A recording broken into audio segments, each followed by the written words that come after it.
जैसा कि पिछले एपिसोड में हमने देखा, वांग लिन किसी और दुनिया में गिर जाता है जहां पर्ल मौजूद है। वांग लिन बहुत ज़्यादा ज़ख्मी है और जैसे ही वो त्यानी पुल के संपर्क में आता है वैसे ही उसकी सारी इंजरीज हील हो जाती हैं। जैसे ही उसे होश आता है उसे याद आ जाता है कि वो किस तरह से दीवार से टकराकर इस दुनिया में आ गिरा है, लेकिन वो उस पर्ल को भी गौर से देखता है और जैसे ही उसको छूता है उसको चारों तरफ पानी के बबल्स दिखाई देने लगते हैं और वो किसी और दुनिया में पहुंच जाता है जहां पर सीतू रहता है। वांग लिन समझ नहीं पाता कि वो किस दुनिया में पहुंच चुका है। वो चारों तरफ देखने लगता है और पहचानने की कोशिश करता है कि वो कहां पर आ गया है, और तभी वहां पर वो सीतू को देखता है और उसे देखकर वो बहुत ही ज़्यादा घबरा जाता है क्योंकि वो बहुत ही बड़ा और विशाल है और बहुत ही शक्तिशाली नज़र आ रहा है। उसे समझ नहीं आता कि वो किस दुनिया में आ चुका है और ये आदमी आखिर है कौन। सीतू उससे कहता है, आखिर तुम आ ही गए और मुझे कब से तुम्हारा इंतज़ार था। वो उसे बताता है कि कैसे वो यहाँ पर कैद हुआ है और कब से वो हेवन रिवर्स स्पेस में कैद है। आखिरकार वो उसकी बॉडी पर अब कब्जा कर लेगा और यहाँ से आज़ाद हो जाएगा। सीतू उसकी बॉडी पर कब्जा करने के लिए उसके अंदर प्रवेश करने लगता है और हम देखते हैं कि जैसे ही वो उसके अंदर प्रवेश करता है वांग लिन की आत्मा बाहर आ जाती है, लेकिन वांग लिन की आत्मा इतनी शक्तिशाली होती है कि सीतू उसकी आत्मा पर कब्जा नहीं कर पाता और वांग लिन की आत्मा वापस उसके शरीर में प्रवेश कर जाती है और सीतू आश्चर्यजनक हो जाता है और वो समझ नहीं पाता कि ऐसा क्यों हुआ। आखिर इसके पास ऐसी कौन सी शक्तियां हैं कि मैं इसकी बॉडी पर कब्जा नहीं कर पा रहा हूँ। सीतू हार नहीं मारता और घंटों तक प्रयास करता रहता है। घंटों तक कोशिश करने के बाद उसे सफलता नहीं मिलती और वो थक जाता है कि आखिर इसके पास ऐसा क्या है जो मैं इसकी बॉडी पर कब्जा नहीं कर पा रहा हूँ। ये तो मेरी हार हो गई है। वांग लिन भी थक जाता है कि आखिर इसको मुझसे चाहिए क्या। लाख कोशिशों के बावजूद सीतू उसकी बॉडी में एंट्री नहीं ले पाता और मन ही मन सोचता है कि मैंने हजारों साल इस मौके का, इस दिन का और इस मॉर्टल का इंतजार किया है। वो सोचता है इसके पास जरूर ऐसी कोई शक्ति है जो मुझे अंदर जाने से रोक रही है, जिसकी वजह से मैं इसकी बॉडी पर कब्जा नहीं कर पा रहा हूँ। वो कुछ क्षण रुकता है और इतने में ही वांग लिन उससे बोलता है, सीनियर प्लीज़ आप मुझे कल्टीवेशन सिखाएंगे क्योंकि मैं यहाँ इम्पोर्टल डिसिपल बनने आया था।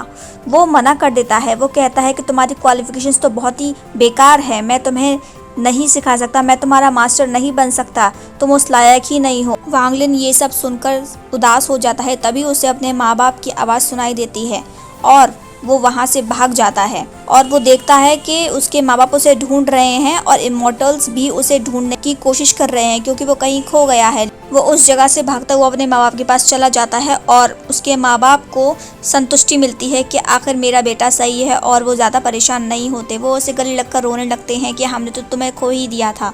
लेकिन उसके इस टैलेंट को देखकर कमांडर बहुत खुश हो जाता है और उसे रजिस्टर्ड डिसिपल बनने का मौका मिल जाता है। उसे समझ नहीं आता कि वो कैसे रिएक्ट करे। वो कंफ्यूज हो जाता है और तभी उसके माँ बाप उसको आगे बढ़ाते हैं और उसको थैंक यू बोलने के लिए कहते हैं। वो थैंक यू बोलता है और तभी हम देखते हैं नेक्स्ट सीन में कि वो अपने माँ बाप को छोड़कर जा रहा है। वो दोनों उदास हैं, माँ बाप भी और वांग लिन भी। उसका दिल तो नहीं चाहता है अपने माँ बाप को छोड़कर जाने के लिए, लेकिन वो उनको छोड़कर जाने के लिए तैयार है क्योंकि ज़िंदगी में उसे कुछ करके उन्हें दिखाना है और अपने माँ बाप का ख्याल रखना है। वो जाते जाते पीछे उन्हें मुड़कर देखता है, उनको बाय करता है।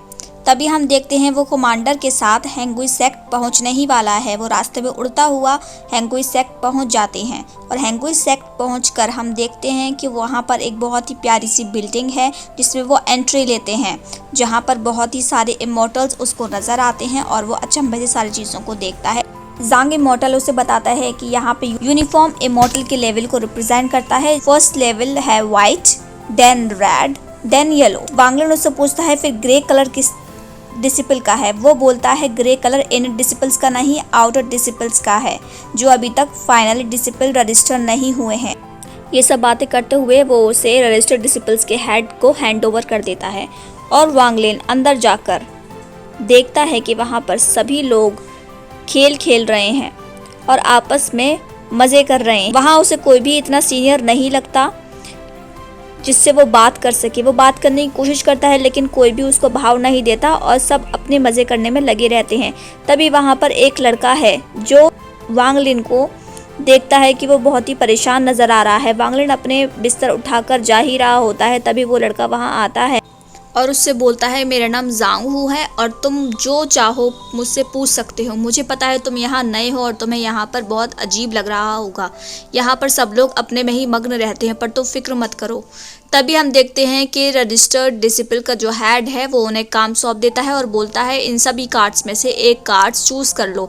सब जल्दी जल्दी अपने अपने इजी टास्क चूज कर लेते हैं, लेकिन एक रेड कलर का कार्ड कोई चूज नहीं करता। वो आखिरकार वांग लिन को दे दिया जाता है और वांग लिन उस कार्ड को उठा लेता है। उन सभी को एक टाइम लिमिट मिलती है कि उन्हें ये काम 7 दिन में कंप्लीट करना है। तभी वांग लिन हेड से पूछता है कि अगर मैंने ये काम 7 दिन में कर लिया तो क्या मुझे इमोर्टल कल्टीवेशन प्रैक्टिस करने का मौका मिलेगा।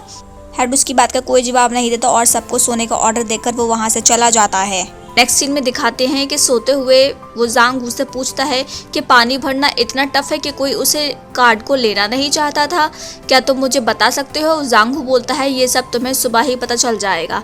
और हम नेक्स्ट डे देखते हैं कि वो जब पानी भरने के लिए जाता है तो वहाँ पर बहुत बहुत बड़े ड्रम रखे हुए हैं जिनको 7 दिन में भरना बहुत ही इम्पॉसिबल है। उसे लगातार काम करते हुए देख सारे डिसिपल्स उसका मजाक बनाते हैं और वो कहते हैं कि तुम चाहे कितनी भी कोशिश कर लो, तुम 7 दिन में ये टास्क कंप्लीट नहीं कर पाओगे। इट्स इम्पॉसिबल वांग लिन, ये तुम नहीं कर सकते। लेकिन वांग लिन उसकी हिम्मत नहीं टूटती और वो लगातार उस काम को करने में लगा रहता है, जिसमें कि उससे बहुत इंजरीज भी आती हैं और वो बहुत थक भी जाता है, लेकिन फिर भी वो एक ड्रम को नहीं भर पाता। आखिरकार बैठ के ये सोचता है कि पूरा 1 दिन बीत चुका है और फिर भी मैं आधा ड्रम भी नहीं भर पाया हूँ। मैं इतने सारे ड्रम 7 दिन में कैसे भर पाऊंगा। तभी उसे त्यानी पर्ल का ख्याल आता है। उसे याद आता है कि कैसे त्यानी पर्ल ने उसके इंजरीज को हील कर दिया था जब वो दीवार से टकराकर उस दुनिया में गिर गया था। उसके पास वो पर्ल अभी भी है। उसे ख्याल आता है कि क्या मेरी इंजरीज फिर से ठीक हो सकती हैं। तो वो एक बकेट में पानी भरता है और उसमें पर्ल को डाल देता है और उसे हिलाने के बाद वो अपने हाथ उसमें डालता है और देखता है कि उसकी इंजरीज ऑटोमेटिक ठीक हो चुकी हैं। वो बहुत ही ज़्यादा खुश हो जाता है और उसे समझ में आ जाता है कि इसने पानी को शक्तिशाली बना दिया है और वो उस पानी को पीकर देखता है और जैसे ही वो उस पानी को पीता है वो बहुत ही रिलैक्स फील करता है और उसकी सारी थकान उतर जाती है। उसे समझ आ जाता है कि मुझे ऐसे ही आगे बढ़ना है। हम नेक्स्ट सीन में देखते हैं कि रजिस्टर्ड डिसिपल्स का हेड किसी से बात कर रहा है और वो जिससे बात कर रहा है वो ये कहता है कि मुझे पता है कि यहाँ पे कोई ना कोई शक्तिशाली चीज़ ज़रूर है। मुझे ऐसा आभास हो रहा है। तुम सभी डिसिपल्स पर नज़र रखना और जैसे ही किसी के पास कोई ट्रेजर मिले मुझे ज़रूर बताना। उसका हेड बोलता है मुझे किसी के भी पास कोई भी ट्रेजर मिलता है सबसे पहले मैं आपके पास ही आऊँगा और आपको ही दूंगा, आप फिक्र मत कीजिए। नेक्स्ट मॉर्निंग हम देखते हैं कि वांग लिन एक आइडिया सोचता है जिसमें वो सोचता है कि वाटर का सबसे अच्छा रिसोर्स, सबसे अच्छा एसेंस जो मिल सकता है वो है ओस। तो क्यों ना मैं ओस को इकट्ठा कर लूँ और इकट्ठा करने के बाद उसमें पर्ल को डालकर उसको पीऊं तो मेरी एनर्जी ज़्यादा बूस्टअप हो सकती है। और वांग लिन सारी ओस को इकट्ठा कर लेता है और उसे पीने लगता है। उसने अपने माइंड का अच्छा यूज़ करके त्यानी पर्ल की सारी शक्तियों को एक्टिवेट कर लिया है और उनको बूस्ट अप कर दिया है। अब ये और शक्तिशाली हो चुकी है। तभी सीतुनान उसे देख ही रहा होता है। उसे वांग लिन की सारी एक्टिविटीज का पता चलता है।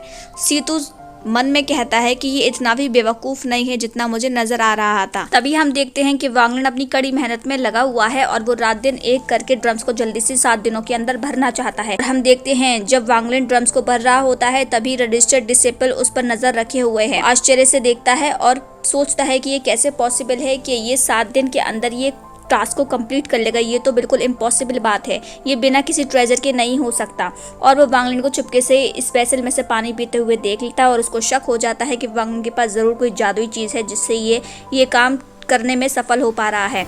और वो उसके पास आकर ये वेसल उससे छीन लेता है और उसे बहुत मारता है और उसको लहूलुहान कर देता है और उससे पूछता है कि आखिर इसमें क्या है। वांग लिन कुछ भी जवाब नहीं देता और बहुत ही सीधा बन जाता है। उसके कुछ भी पूछने पर वो उसको कोई जवाब नहीं देता। हेड को बहुत गुस्सा आ जाता है और वो उसे और ज्यादा पीटता है, लेकिन वांग लिन सब्र करता है और उससे कुछ नहीं कहता। तभी सीतू ये सब देख रहा होता है और उसे बहुत गुस्सा आता है वांग लिन पर कि वांग लिन उसे मार क्यों नहीं रहा। वांग लिन सीतू से बोलता है कि मैं उसे अभी नहीं मारूंगा, मैं उसे गिन गिन कर बदला लूंगा। अभी मैं उसकी सारी गलतियों को नोट करता चल रहा हूँ और जब मैं इमोर्टल कल्टीवेशन सीख जाऊंगा जब मैं उसके सारा हिसाब किताब करूंगा। सीतू को ये सुनकर बहुत गुस्सा आता है और वो बोलता है मैं इतना इंतजार नहीं कर सकता कि तुम कब ये कल्टीवेशन सीखोगे, मैं ही तुम्हें ये कल्टीवेशन सिखाऊंगा जल्द से जल्द, ताकि कोई भी तुम्हारा फ़ायदा इस तरीके से ना उठा पाए।